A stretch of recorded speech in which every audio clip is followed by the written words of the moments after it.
This is the birthplace of for Dr. Kwame Nkrumah, the first president of Ghana. So right now we are at Nkroful, the birthplace of for Dr. Kwame Nkrumah. This is his museum. So this is the entrance to the house where he was born. So this is the museum.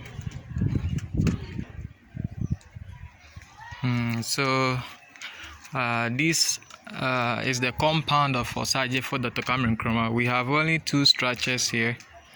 This is the mother's kitchen, and this is the family house. This is where he was buried.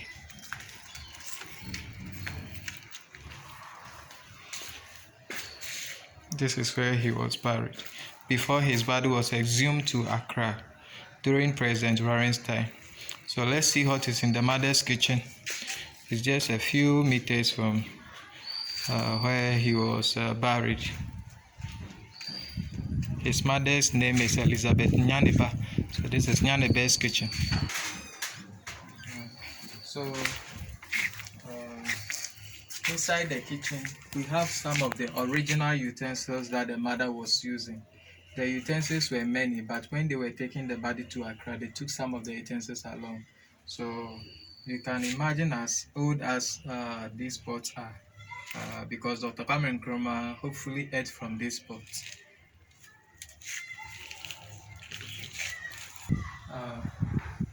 He was buried here, and his body was being preserved initially. So his body was here for 16 years, but during President Warren's time, they came to exhume the body to Accra to give him a new lift, even though the family members didn't agree, but they have to use force to come and take the body. And right now, the body is no more here, and after the body was taken to Accra, they buried the body permanently. This is where Dr. Kwame Nkrumah was born. Where he was born is where he was buried, and that is an interesting fact about him. The day that he was born happens to be the day of his grandmother's funeral rite. I mean, he was born on Saturday, and that Saturday they were having a funeral rite here, and that is Dr. Kwame Nkrumah's grandmother's funeral rite, his father's mother. So Mami Nyaneba was in her kitchen preparing food for the visitors that came for the funeral. Then she fell into labor, and she couldn't go to the family house to deliver it to Dr. Kwame Nkrumah. She was stuck here, the prepared place where to deliver Dr. Kwame Nkrumah here. So where he was buried is where he was born. The reason is when the child was delivered, he was not showing any sign of life. They have to make noise, joy the baby.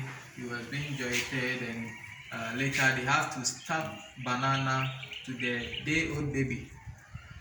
They have to stuff banana to him for him to eat before he started crying. So when he grew up, then they told him about the story. Then he said, okay, if that's the case, then whenever he is dead, he should be come and buried at where he was born. So when he died, this is where he was buried first before his body was taken to Accra. His body was being preserved here, and the body was here for 16 years. So at first there were machines here which was connected to his coffin. So when you come to this place, you'll press those machines and it will lift the body past the tomb up for you to see the body. So his body was here till it was taken to Accra to be buried permanently. And we have this sculpture. This is a torchlight, and this is Dr. Kwame Nkrumah's hand holding a torch lifted up, and it symbolizes his last statement that he made before he died.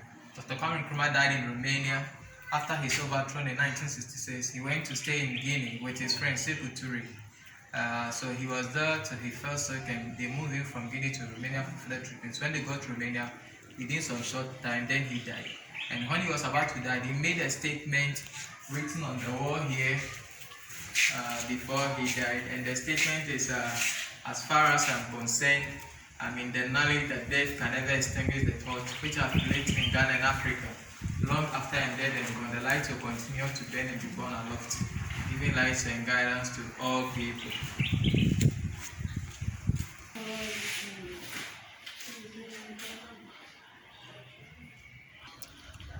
So right now we are moving to the family house of Dr. Kwame Nkrumah, their bedroom.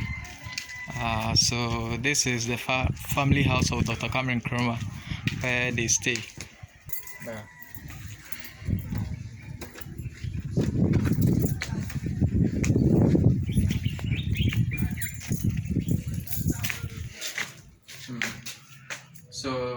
the family house.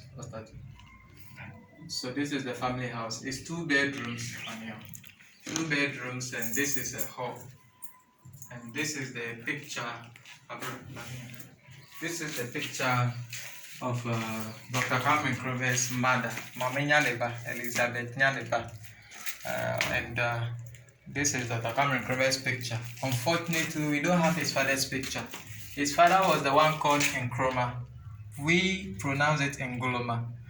And so his father, we don't have his picture because his father died early.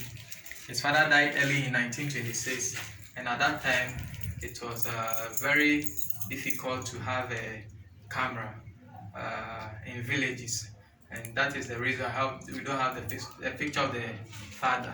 But the reason I have the picture of the mother is even Dr. Kwame Nkrumah died before the mother, and these 2 pictures that you are seeing, it was taken on the same day.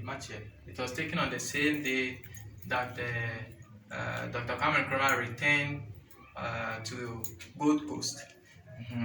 So when Dr. Kwame Nkrumah was president, anytime he comes here, this is where he stays. So this was his room.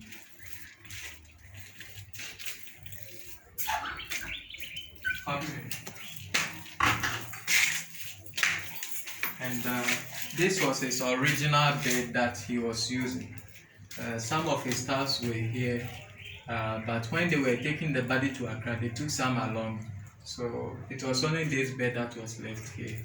Dr. Kwame Nkrumah was the only child of the mother, Mama Nyaneba. He had no siblings at his mother's side. 1, 2, 3. And this is the mother's room. So this is where the mother was staying, but this is not the original bed that the mother was using. The original bed was made in a raffia sticks, but it has destroyed. That is why it has been replaced with this one. Initially, when Dr. Kwame Nkrumah was president, he was staying with his mother at Accra. The mother was living at Nyanebe Estate, Osu. And after Nkrumah's overthrow, the mother came to stay here till even Dr. Kwame Nkrumah died. So at first, when you come to this place, she will be the one telling you all these stories. And later, she was moved from this place to a house that Dr. Kwame Nkrumah later built for her in 1977. That she was moved to that house, and it was within that the year that she died. So all her properties were moved from this place to that house. So we don't have anything here to represent the mother, but this was the room of Dr. Kwame Nkrumah's mother. So we have a name here, River Sublé. It's a river that is part of Dr. Kwame Nkrumah's story. So this is the whole compound of Dr. Kwame Nkrumah. This is inside where he was buried, and this is their compound, the family house. And right after the family house, we are going to visit where the river is, River Sublé, Black River.